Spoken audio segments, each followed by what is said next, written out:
Përshëndetje dashur shikues, mirë se vini në Agora News. Do të flasim mbi aktualitetin politik në vend, teksa kryeministri Edi Rama ka zhvilluar një vizitë në Izrael dhe se çfarë ka prodhuar kjo vizitë në raport me Shqipërinë, por a do të ketë ai një ftesë në Shtëpinë e Bardhë dhe do ta nënshkruajë atje pra ftesën e Donald Trumpit për të qenë pjesë e bordit paqes dhe për të folur për këtë çështje ne kemi të ftuar avokatin Njohur Zaçe Islami.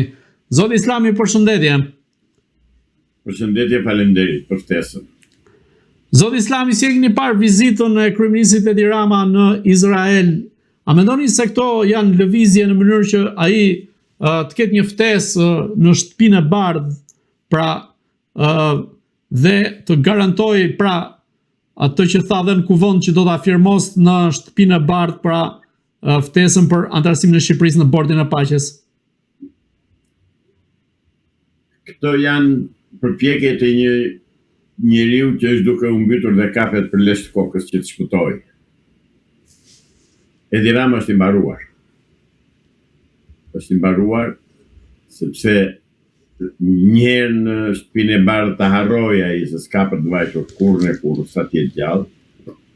Po ai mund të shkojë në Amerikë për të paraqitur para FBI-s dhe para gjykatës amerikane për bashkëpunimin e tij kriminal me grupet kriminale të narkotikëve në gjithë botën, me Sinaloan, për të paraqitur dhe për të dhënë llogari lidhur me korruptimin dhe rekrutimin që i ka bërë me Gonigallit. Ai ka shumë llogari për të dhënë në Amerikë. Ai këto i thot qoftë tani që ka vatur në Izrael, qoftë kur është dhe këtu në Shqipëri, këto gjëra i hedh shashka për të mbajtur rreth vetes akoma simpatizant të tij dhe për të mbajtur akoma vetëm me shpresë se diçka mund të bëhet. Cilat janë këto lëvizje që ishte në Shqipëri, priti vajzën e Donald Trumpit, një ditë më pas ju ngritën nervat, ndërkohë që do duhet të ishte i relaksuar, dhe më pas u thon për në Izrael. Pra, ata thash që në fillim që janë lëvizjet e një të mbytur që kapet për flok të shpëtoj. Po ndoshta mos ketë siguruar diçka për në Shtëpinë e Bardhë dhe bën thjesht teatr. Dëgjoj, në politikë dhe në biseda për opinionin publik nuk flasim me ndoshta. Do flasim dhe do gjykojmë mbi bazën e atyre që shikojmë dhe që dëgjojmë. Dhe praktikisht Edi Rama zotëri është i dënuar në Shtetet e Bashkuara të Amerikës, i shtën tull fare tull, që je i dënuar në Amerikë zotëri. Dhe ai prap kërkon që të shpëtojë dhe kërkon që nëpërmjet Izraelit, me që nuk e qasën nga dera në Shtetet e Bashkuara të Amerikës, madje nuk e qasën as jashtë oborrit, kërkon që të futet nga penxheria nëpërmjet Izraelit. Jo, nuk është i dënuar, që të jemi të saktë, nuk është i dënuar në Shtetet e Bashkuara të Amerikës. Dyshohet se është i përfshirë në dosjen e Charles McGonigal. Jo, i është thënë që është i dënuar. I është thënë zyrtarisht që është i dënuar. Unë nuk flas gjëra të padëgjuara dhe nuk kam shpikur unë, edhe nuk kam marrë informacion nga Amerika. Informacioni është këtu. Pra, do ishte Zoti Islami do ishte komunikuar nëse do kishte një masë dënimi, që të jemi serioz tani. Do ishte komunikuar që do kishte një masë dënimi. Në këtë rast i gjithë thelbi i diskutimit është që Edi Rama këtë shqetësim e ka sepse nuk i afrohet Donald Trumpit për faktin që Donald Trumpi ka në tryezë dosjen e Charles McGonigal dhe i kanë thënë ky njeri është problematik dhe si mund ta ftosh këtë qoftë në forumin e Davosit apo qoftë në Shtëpinë e Bardhë. Forumi i Davosit u bë gjasme po u deklaruar që është organizuar dhe u organizua për të ndihmuar rimëkëmbjen e Gazës. Kush e shembi Gazën zotëri? Kush i la fëmijët e gratë dhe pleqt palestinez rrugëve dhe zbathur në për të borta. Dhe tani pa pikë përgjegjësie ftohet Netanyahu në forumin e Davosit që të firmosë rindërtimin e Gazës. Çan këto mor. Po çan këto i ha njeriu i ndershëm këto? Njeriu me 5 para mend me kokën? Jo zotëri, jo. Kësaj thon që të vrasësh natën e të qash ditën. Dhe për këtë do përgjigjet dhe për këtë ishte dhënë urdhri arrestit për të shkuar në Hag. Dhe do shkojnë në Hag nuk do arrijë Netanyahu. Zoti Islami, të përqendrohemi te Edi Rama, nuk na duhet Netanyahu në këtë rast. Fola derës të dëgjoj Penxhelia, unë të gjitha këto i kam për Edi Ramën. Edi Rama zotëri shkon në Izrael se do që nëpërmjet Izraelit të rregulloj marrëdhënien me Amerikën. Nuk i rregullon dot. E garantoj unë atë dhe gjithë shqiptarët. Edi Rama ka llogari të mëdha për të dhënë këtu.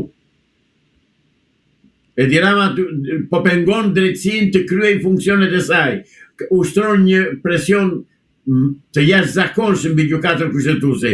I ka bërë ata të zest atje 9 gjyqtarë sa janë që flasin në vete, se s'din nga të mbajnë, të zbatojnë ligjin apo të zbatojnë urdhrin, sepse Edi Rama akoma vazhdon me metodat enveriane të dhënies së urdhrave, jo të zbatimit të ligjeve. Edi Rama nuk njeh ligje, Edi Rama njeh vetëm urdhra, do bëj si kështu si të mundon dhe pikë. Dhe si kundër shohim, ka bllokuar gjykatën kushtetuese, ka bllokuar veprimet zbatuese të Byros Kombëtare të Hetimit dhe të Spakut. Edi Rama është thjesht qartë dhe sakt një diktatoruc që shfrytëzon rastin që Shqipëria është pa burra, është pa djem dhe nuk ka kush të ngrihet të vërë i tregoj petkat edhe të qërohet në pushteti. Në këtë rast, çfarë llogarish konkrete ka për të dhënë Edi Rama në raport me drejtsinë shqiptare? E para që nuk i ka thënë shqiptarëve me ligj pse e mban akoma në pushtet një ministre që është e akuzuar, e pandehur, edhe e mban akoma në detyrë dhe nuk lejon drejtsinë të bëjë punën e saj. Çfarë doni më tepër? Krim më të madh se ky, çfarë doni? Zotëri, Edi Rama është kriminal, po ua them pas fare dhe ta dëgjoj, dhe e di që ai e dëgjon. Ai mbron Hajduten. Pse e mbron Hajduten? Mbron Hajduten se Hajduti ka zënë atje ku zihet burri ngusht Edi Ramën. Dhe Edi Rama nuk lëvizon. Do Edi Rama do ta mbaj fort atë balluken për aq kohë sa ti shkoj, por nuk do të shkoj deri në fund, sepse në fund fare po vazhdoj gjykata kushtetuese ta mbaj akoma atë balluken, mos jap okay që ajo të nënshtrohet drejtësisht, atëherë do arrestohet dhe Edi Rama bashkë me ta. A nuk mendoni se gjykata kushtetuese duhet ta kishte nxjerr vendimin teksa ditën e nesërme pra më 28 janar Këshilli i imuniteteve dhe mandateve do të shqyrtoj kërkesën e Spakut për t'i hapur rrugë ose jo arrestimit të saj? Pikërisht këtë thash dhe këtë po them prapë, është Edi Rama që pengon gjykatën kushtetuese, është Edi Rama që nesër në datën 28 do mblidhet Këshilli i mandateve, do japi urdhër atje, do të rri aty me që kishë në kokë, do bëni këtë që them unë se s'ka, dhe mjerë ata gjyqtar, mjerë ata deputet që po i nënshtrohen diktatit e Edi Ramës. Unë u bëj thirrje gjyqtarëve dhe deputetëve, në qoftë se shikoni që nuk e përballoni dot, ta riformuloj, në qoftë se jeni të pasëm në ndërgjegjen tuaj zotërinj deputet dhe gjyqtar, që nuk i keni lyer duart me pislëqet e Edi Ramës, jepni dorëheqje dhe mos u nënshtroni atij. Ndryshe ju do jeni bashkëpunëtor me Edi Rama dhe do dënojeni një lloj si ai, se drejtësia do vej në vend, ka mbaruar ajo punë. Drejtësia do vej në vend. Edhe ajo ballukja do arrestohet, edhe Edi Rama do arrestohet, do jap llogari për çka vjedhur e çka në vjedhur, për çfarë urdhra ka dhënë dhe tendera që janë bërë, edhe vjedhje që janë bërë. Ka filluar krisjet në tunelin e Llogaras. Kanë filluar çarjet në tunelin e Murrizit. Janë rrëzuar rrugë gjithandej të ndërtimeve dhe të tenderave që ka dhënë kjo zonja. Këta ndërtuesi, këta oligarkët që kanë bërë tunelin ose tunelet, pse nuk i arreston prokuroria, se ka faktin konkret, vepra e tyre, puna e tyre ka dështuar, atëherë quhet sabotim, atëherë ata duhen arrestuar dhe duhen gjykuar sipas ligjeve të shtetit. Fare nuk merret njeri me ata. Fare. Pra kjo tregon që janë një grup i strukturuar kriminal, oligark, politikan, drejtësi dhe kryeministër. Prandaj them që sado që të vonoj, sado që të zgjatet agonia e Edi Ramës, Edi Rama do shkoj se s'bën prapahekurve bashkë me balluke. Ai vajte në Izrael sikundër e thash, që të mundohet të hyjë nga penxeria në Shtetet e Bashkuara të Amerikës. Nuk do hyjë atje. Arrin deri aty shiko qa civilizmi dhe çfarë sa i pështirë, sa i njeri kur shikon ato sot. Thot do të bëj mos i dashur bi, kur i re vesh. Ti mbijetoj gjykimit tënd plotësisht i vetëdijshëm se jam thjesht forcë i dytë në botë pas presidentit Trump. Ore, është serios ky burr, more. More ka një pikë serioziteti ky, ka një pikë burrërie, por ku ka burrë plomi burrin ta gjej Dirama. I Dirama së gjithë të vetë një hajdut, një kloun cirku. Asnjë gjë më tepër. Është tamam kloun cirku. Kush i ka parë ata klounët e cirk në përcjellje me atë hundën e kuqe, nga ata është Dirama. Zoti Islami, në këtë rast, çfarë po mundohet të shpëtojë Edi Rama, sepse duket shumë i shqetësuar, po themi, dhe në kuvend ishte i mllafosur, pra nuk kishte atë qetësinë që mund të ketë dikush që ka pritur vajzën e presidentit Trump, dhe latë kuptohet se kishte komunikuar me presidentin Trump, dhe ndërkohë ishte i shqetësuar. Jo, zotëri. Edhe ai e di mirë që pritja që i bëri asaj vajzës së presidentit Trump është një vrim në ujë. Nuk e shpëton dot. Atë këtë gjë e di mirë, sikurse e dim dhe neve. Se në fundi çfarë përfaqëson vajza e presidentit Trump? Zotëri, presidenti Trump, si gjithë burrat dhe gratë familjarë që kanë lindur dhe kanë martuar fëmijë, edhe ai e ka martuar vajzën me dikë që është në punë saj dhe në shtëpinë e saj, në familjen e saj. Nuk është pjesëtare e administratës së presidentit Trump. Atëherë, çfarë do ky me këtë, ky deshi që të vinte vetë të nxori syt me këtë gjëpriti, atë vajzën e Trumpit, se ky leqësi jep dot gjë nga toka shqiptare dhe nga ato që ka premtuar. Ka mbaruar punë ta harroj atë dhe ajo Ivanka, po ky deshi që nëpërmjet saj të rregullojë marrëdhënien me presidentin. E njeh çik presidentin amerikan ky apo shkon pas Beriaj. Harroj ky që thash do e keqja më e madhe për botën zgjedhje e Trumpit president. Si thoni ju, këtë gjë Trumpi do t'ja fali këtia kur në kurs. Po va them unë, nuk ja fal, nuk ja harron. Aq më tepër që presidenti Trump është burr shteti zotëri. Është burr serios, merr vendime që i shkojnë për shtetit që drejton dhe fakti që ai sot aktualisht është udhëheqës botëror. Pra, ky kryeministrot që kemi neve kërkon që nëpërmjet vajzës së presidentit të hyjë te shtëpia e presidentit. Po jo më se nuk e harrojnë ata gruan e shokut Bilal.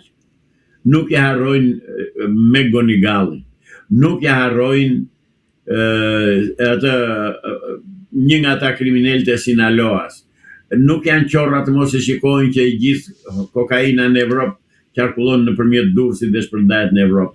Ore nuk ka dot atyre ky gënjen ata mashtron mbështetësin e tij. Por më duhet se kam folur disa herë, po sot do t'i shtrojmë që këm kryq kësaj pune. Unë nuk vë aq fajtor Edi Rama sa vë fajtor piramidën mbi të cilën është ngritur.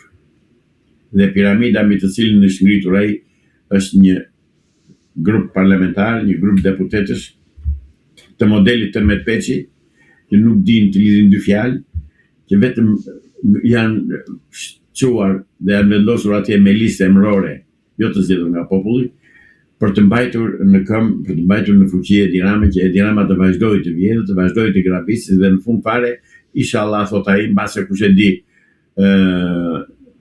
i bien dashit dhe çdo do t'i zërë dhëmbi dhe këtij. Jo zotëri, kriminalët më të mëdhenj se Edi Rama janë ata që janë në parlament me të bashkë. Dhe unë ata denoncoj. Dhe u them turp të kini ju mbështetësit e Edi Ramës, faqen e zezë ju, që mbani në krye një rrugaq si Edi Rama, një hajdut si Edi Rama, një kriminal si ai kur gjën mundësinë, sepse ai ishte ujk me të dobtin dhe një kone e but, me të kone e urt me të fortin. Pra ky është Edi Rama. Është mosmunash i thonë në Kurvelesh. Ky shkel ata që e ka kollajt i shkeli. Pra, për mua, nuk është Edi Rama ai që i bën ato. Janë të gjithë ata si Parti Socialiste, si Rilindje, që kanë mbetur dhe janë futur në parlament, janë të gjithë ata bashkëpunëtorët e Edi Ramës.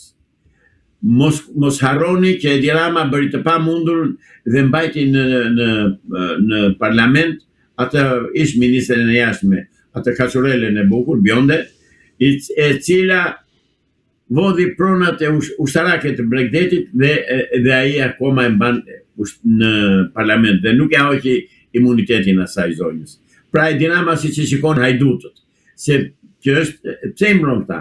I mbron sepse është bashkë vjedhës me këta bashkë. Pse nuk bëri të njëjtin gjë dhe për Arben Ahmetajn? Pse nuk e mbrojti në të njëjtën mënyrë Arben Ahmetajn? Pse nuk shkuli dynjan që të dërgojë në gjykatë kushtetuese Arben Ahmetajn dhe të dërgonte edhe ata semente e tij për ta mbrojtur ata 3 gjyqtarët, juristët e kryeministrisë, edhe ata të kentur, të 3 ata. Edi Rama i kalon të tëra shkallët e gjyqësorit, zotëri. Vajti direkt dhe në kushtetuese. Përse në kushtetuese?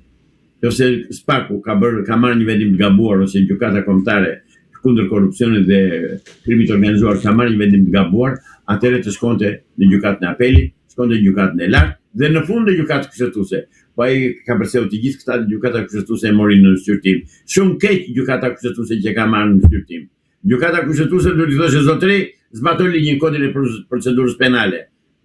Kaloi shkallët e gjyqësorit një nga një edhe pastaj edhe këtu. Mirë, po Edi Ramën e mbajnë ata, thash, deputet të tipit Tërvet Peçi, që është me 8 klasë, me 4 klasë shkollë, jo me 8, dhe është vetëm fshihet aty në salla e kuvendit që mos shohë njëri se ai s'mund të dalë, flasi, është pragmatist, praktikisht është pa shkollë, nuk di të flasi dhe rri. Si ai janë 10 nga ata. Domethënë nga 83 deputet që ka ai të emëruar në punë sa ajo deputet, mund të jenë një 3-4 që din të flasin. Ata 3-4 u ka zënë gojën me deraj, kokën me deraj duke u dhënë han, edhe fajtor janë ata më shumë se Edi Rama. Unë ata denoncoj sot në këtë bisedë me juve. Denoncoj të gjithë deputetët e Rilindjes që mbështesin dhe mbajnë në krye një kriminal. Vazhdojmë poshtë. Zoti Islami, të kalojmë pak tek ishulli i Sazanit. Çfarë po ndodh me Sazanin? A mendoni se me vizitën e vajzës së Donald Trump tashmë fati i Sazanit është vendosur dhe do ta marrë vajza e Trumpit për të investuar? Jo zotëri, nuk do ta marrë vajzë Trumpit, as djali Trumpit, as qendi Trumpit, as maçi Trumpit, as një nga pjesëtarët pronarët e Trumpit, sepse Sazani është tokë shqiptare.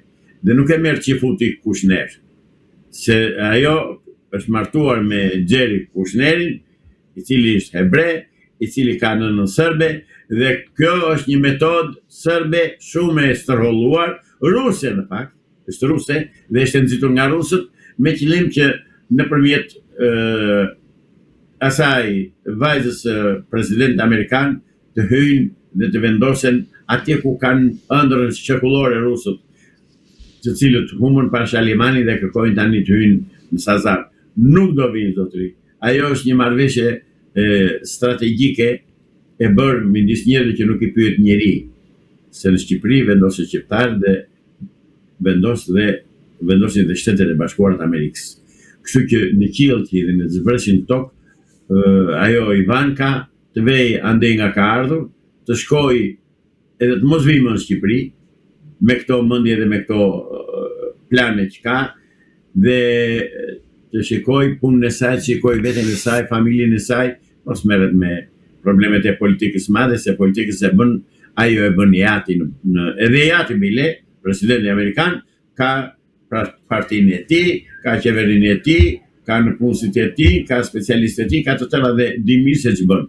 Kështu që kjo është një ëndër me sy hapur e Edi Ramës që kërkon ja pasaj Sazani. Nuk i jep dot gjë zotëri. Ta dini të në qetë shqiptarët. Po them unë, nuk merr dot gjë fare, sepse Amerika e di mirë se kush janë shqiptarët, po u shkelen kallo. Nuk do futet dot serbi në Vlorë zotëri, se nuk i harrojmë ne që na kanë bërë serbët 45-48. Nuk i harrojmë ne që na kanë bërë agjentët e serbit në Partinë Komuniste Shqiptare me kryen verin krimet që kanë bërë në Shqipëri. Nuk I harrojmë ato dhe nuk do lejojmë të përsëritet. Zoti Islami, si mendoni pse Ivanka Trump nuk publikoi foto nga takimi me Edi Ramën gjatë vizitës së saj në Shqipëri, por hodhi vetëm disa foto sa I përket natyrës shqiptare dhe ishullit Sazanit? Thjesht nuk mund të reklamoj dhe nuk mund të propagandoj diçka që nuk e ka. Dhe ajo di mirë që ka bërë marrëveshje me hiçin dhe për hiçin. Ajo di mirë që ai ishulli Sazani është I larë me gjak shqiptarësh në shekuj dhe jo edhe deri në ditët tona.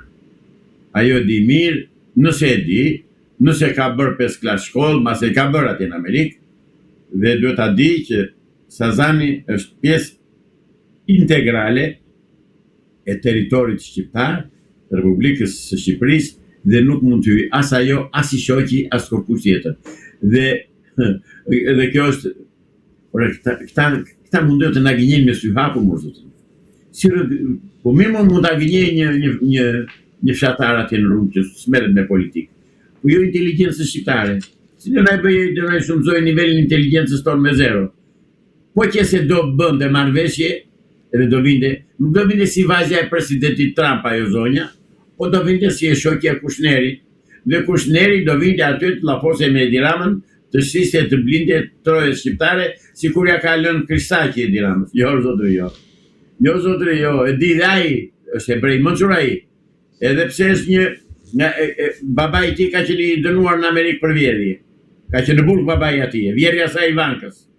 Këto gjëra ne I dim, këto gjëra I di Amerika, I di FBI amerikan, I di presidenti amerikan, nuk hyn dot aty, prandaj nuk duket gjikundi ai dhe prandaj dhe ajo nuk bëri asnjë fotografi ose nuk publikoi. Pse nuk publikuan marrëveshjen? Pse se publikojnë? Po pra, pse nuk pati komunikim publik së bashku me Edi Ramën, se më shumë kishte ardhur si turiste se sa për të investuar në Sazan. Se është marrëveshje hajdutësh, marrëveshje bizosçish, kumargjish. Nuk është marrëveshje shteti, se s'përfaqëson gjë ajo Ivanka, çfarë përfaqëson? Dhe të na thotë me sa statusi erdhi. Erdhi me statusin e të lutem, erdhi me statusin e vajzës presidentit amerikan e dërguar prej tij, apo erdhi me statusin e të shoqit? Dhe të na thotë se sa thotë. Se thotë. Sepse nuk mund ta thotë zotëri. Nuk mund ta thotë. Se është veprim I pist, e njollos, qofse atë do ta mbështesi, qofte në 1% I ati saj presidenti Trump, ai do humbiste shumë pikë në sytë e popullit shqiptar. Jo ai se përfaqëson Amerikën, po Amerika. Pra ai këtë gjë nuk mund ta bëj, sepse e di që 97% e shqiptarëve, mos thënë 99% janë pro-amerikan. Dhe nuk duan, dhe jemi pro-amerikan, se duam që, sepse shikojmë që Amerikën e kemi mbrojtjen tonë, Zotin dhe Amerikën kemi mbrojtje, s'kemi njëri tjetër. Dhe nuk mund t'ja lëmë ne Ivankës, edhe Ivankave, edhe sejmenëve që ka presidenti amerikan të lëmë të japim truallë shqiptar. Harrojni, nuk bëhet. Pra nuk foli, nuk bëri foto, nuk publikuan marrëveshje, vetëm në media u tha kështu, u tha jo, bë kjo, po asnjë gjë konkrete. Marrëveshjet midis shteteve nuk bëhen ashtu. Dhe shteti shqiptar nuk bën marrëveshje me individ si puna e atij Kushnerit. Shteti shqiptar sado Bakallaro, që është kryeministri I drejtëri I Shqipërisë, Edi Rama, të tilla gafa nuk mund t'i bëjë, se lënë dhe ata që ka rrethërokë, zorë dalë ku cërmush aty. Kështu. Mos ndoshta nga ana e saj Ivanka Trump ka dashur që të shmange Edi Rama në mënyrë që të mos kompromentohet me të nisur edhe mbi ato për të cilat ai akuzohet. Se kuptoj si tashmë nga kush.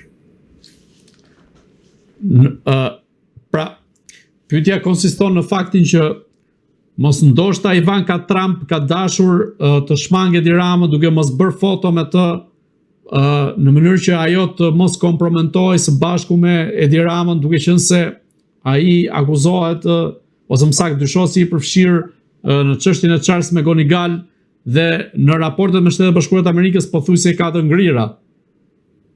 Po kësaj thonë të mbulosh kokën e të zbulosh si struci. Zotri, Ajo, ajri për të bërë marrëveshje. Me këtë do e bënte marrëveshjen. Do e bënte me Tiranën. Pra pse e mbulon? Çka që e mbulon? Pse? Nëse është legale, nëse është e ligjshme, nëse është e ndershme, nëse është transparente, do t'i publikonte siç është rregulli. Ajo e di që s'ka gjë në dorë, dhe ajo e di që nuk përfaqëson asgjë. Ajo përfaqëson bashkëshorten e një hebreo-amerikani. Kaq. Nuk përfaqëson gjë tjetër. Asnjë gjë s'ka.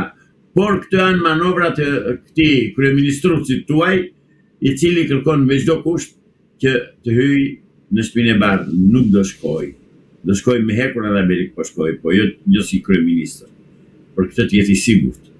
Të jetë shumë i sigurt bile.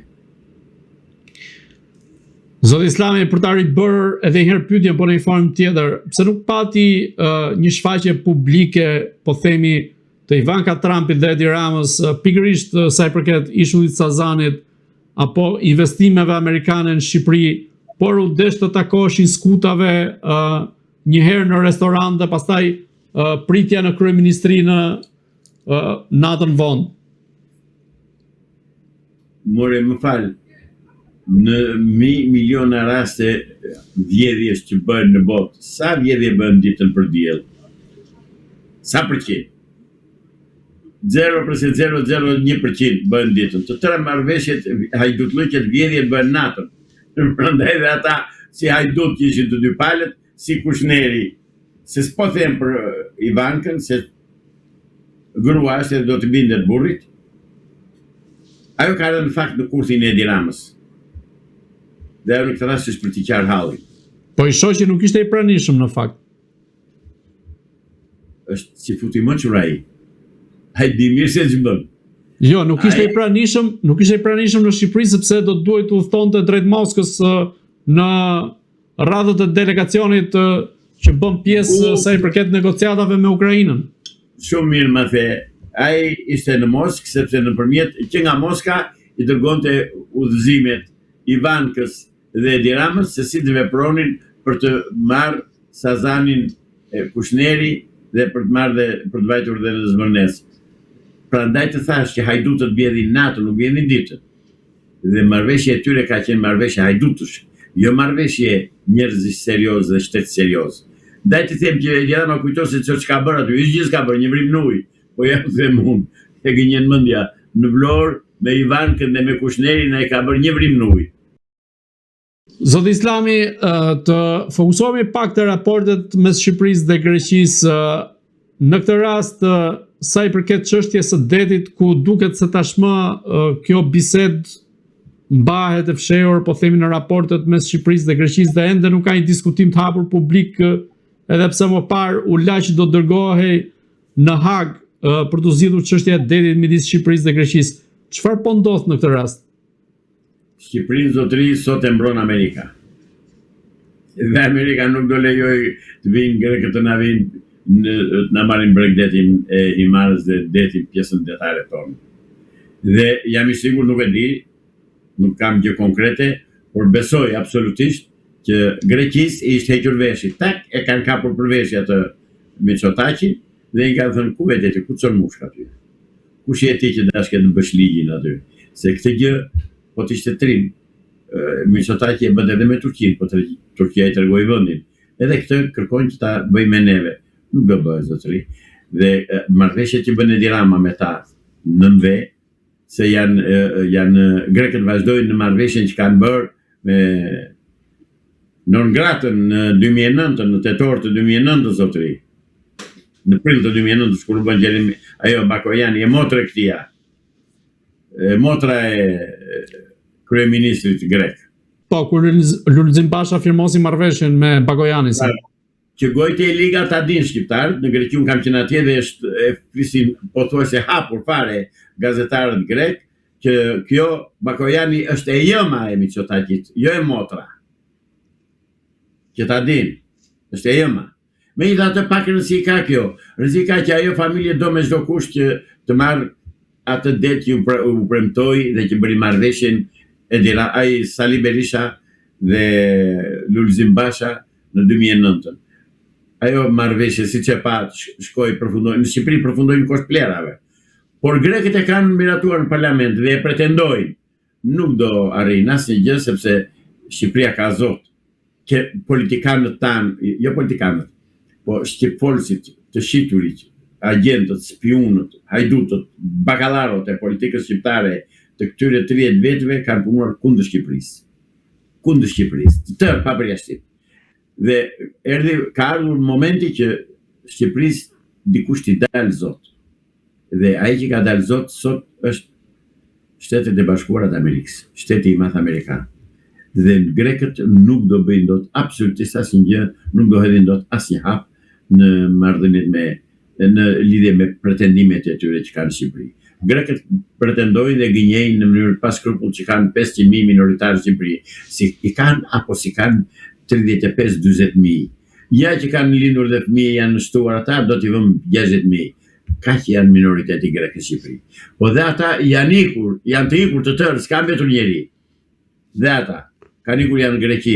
Kështu që Greqia përpiqet me çdo kusht që të duke quajtur Himarën minoritet, gjë të cilën e pranoi dhe Sali Berisha që e quajti minoritet Himarën, për turp të tij edhe për turpin e atyre që rrethojnë, sepse Himara nuk është minoritet dhe nuk na bëjnë dot minoritet bashkëtarët e mi, na Progonati, na Golëmi, na Korvelesi, si për gjithandej që janë banorë të Himarës, t'i quajnë minoritet. Ose malsorët e veriut që kanë zbritur që në kohë Skënderbeu dhe janë vendosur atje. Dhe shikojni se keni në hartën në muzeun historik në Kruj, keni hartën e vitit 1500, ku në Ballkan nuk figuron të emri grek i Gjukundi, kishte vetëm shqiptar. Dhe harta quhet Skënderbeu. Pra, Greqia vazhdimisht ka kërkuar, se politika greke ka një gjë se unë e njoh mirë se kam në një 15 vjet atje. Kërkon 10 që të marrë 1.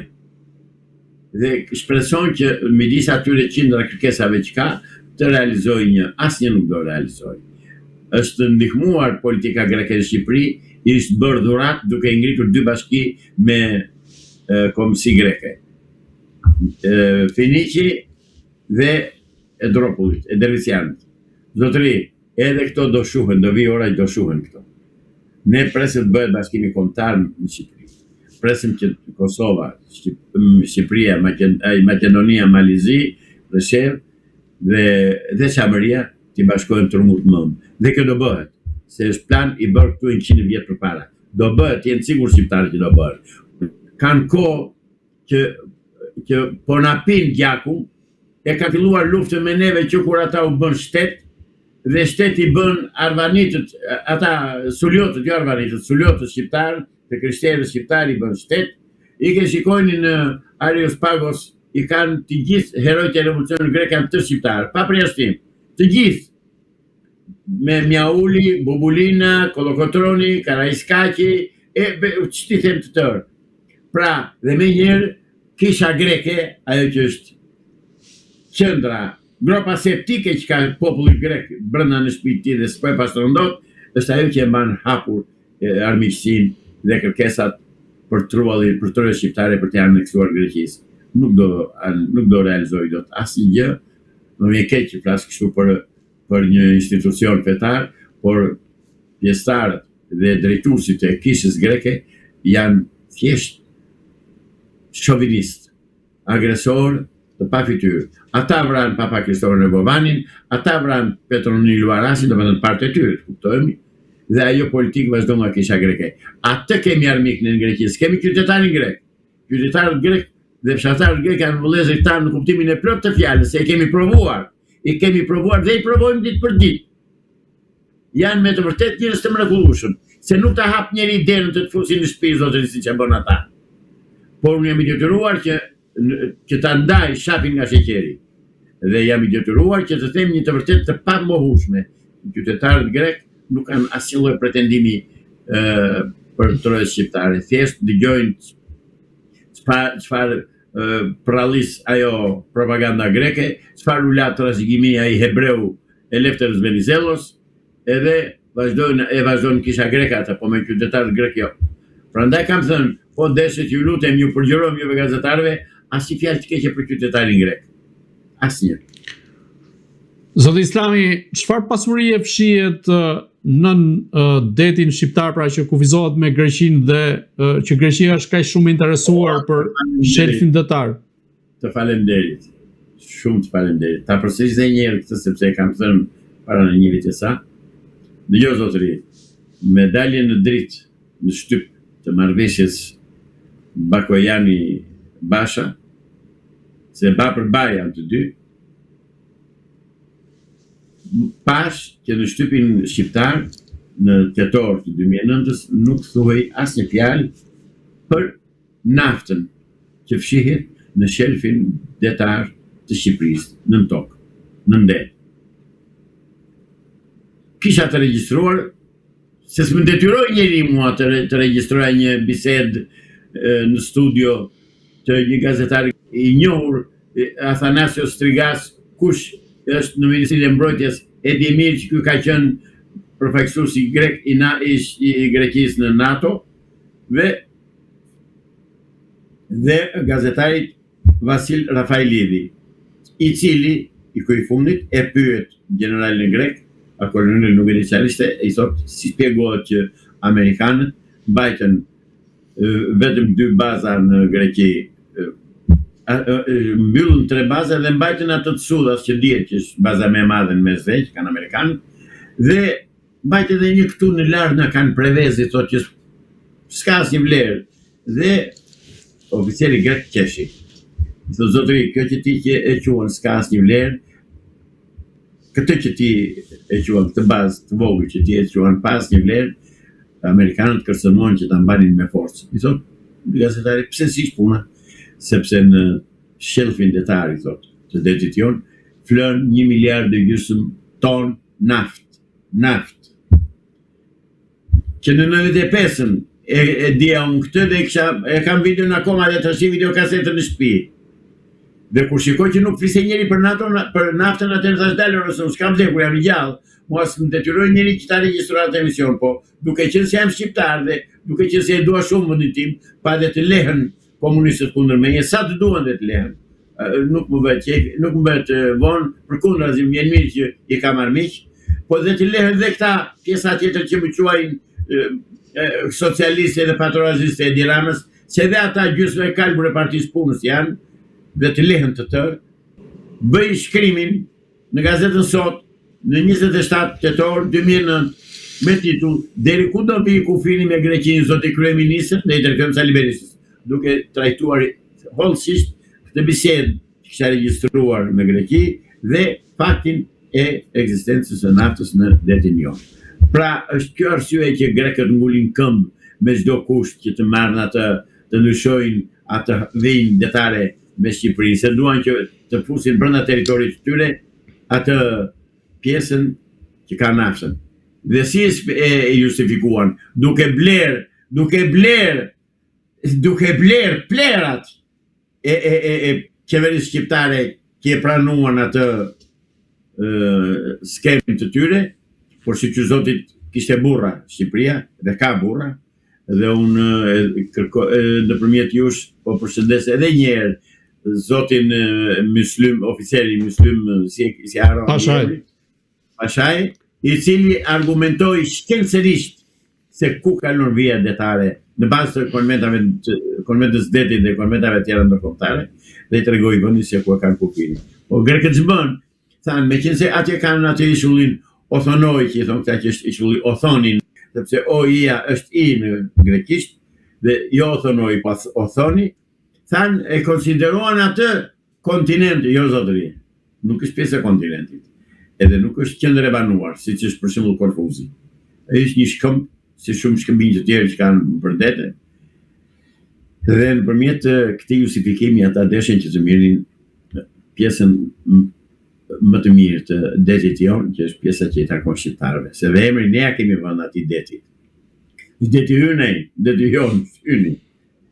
Kështu që kjo është arsyeja, ky është shkaku, këto janë metodat që ka përdorur qeveria greke për të marrë pjesën e detit që na takon neve. Nuk do ta marrin.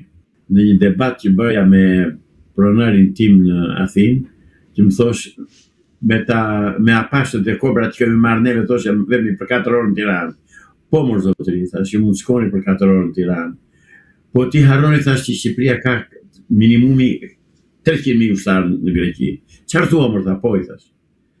Janë 300.000 burra në Shqipëri, thash, që punojnë e jetojnë, po nuk u duhet shumë, i thash. Në momentin që ju do tentoni të niseni për Tiranë dhe ta ndezin aty në flak, i thash, për gjysmore.